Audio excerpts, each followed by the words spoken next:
किसान बिल को लेकर पूरे देश में राजनीति चरम पर है। सरकार का कहना है कि इस बिल से किसानों को फायदा होगा, तो विपक्ष सरकार पर लगातार हमला कर रही है कि सरकार किसानों का हक मार रही है। दरअसल इस पूरे मामले पर जो असली खेल चल रहा है वो है एमएसपी का। एमएसपी यानी किसानों को उनकी फसल पर मिलने वाले न्यूनतम समर्थन मूल्य का। आनन फानन में सरकार ने रबी की 6 फसलों का एमएसपी भी बढ़ा दिया, लेकिन मामला शांत होने के बदले लगातार तूल पकड़ता जा रहा है। एमएसपी और प्रोक्योरमेंट के इस राजनीति का असली खेल क्या है? आखिर क्या भला है ये एमएसपी और प्रोक्योरमेंट? आइए जानते हैं। क्या होती है एमएसपी?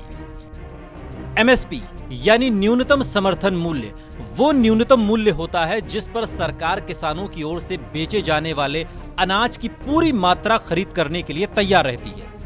न्यूनतम समर्थन मूल्य की घोषणा सरकार की ओर से कृषि लागत एवं मूल्य आयोग की संस्तुति पर वर्ष में 2 बार रबी और खरीफ के मौसम में की जाती है। दरअसल किसी फसल की एमएसपी इसलिए तय की जाती है ताकि किसानों को किसी भी हालत में जो न्यूनतम दर निर्धारित की गई है वो मिलती रहे। क्या होती है प्रोक्योरमेंट दर? प्रोक्योरमेंट कीमत वो मूल्य है जिस पर सरकार फसल की कटाई के बाद फसल खरीदती है।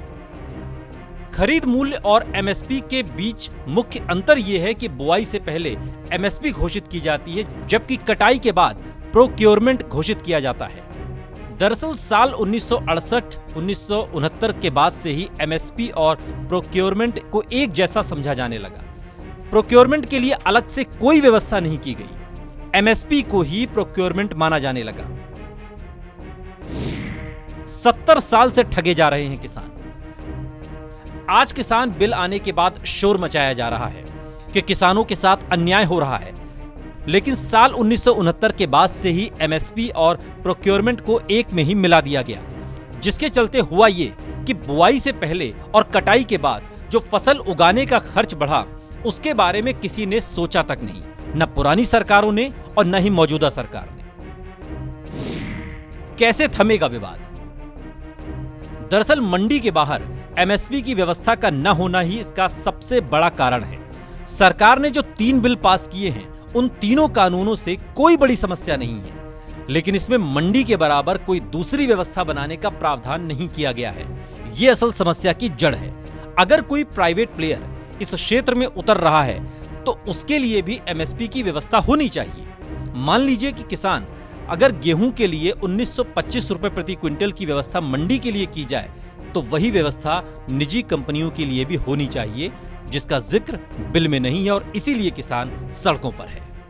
देश और दुनिया की तमाम बड़ी खबरों के लिए देखते रहिए TV9 भारत। क्या आप पर भी बरपा है जालसाजी का कहर? सपने टूटे आपके, न घर के न घाट के।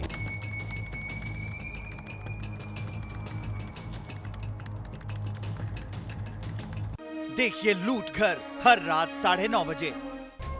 फिक्र आपकी,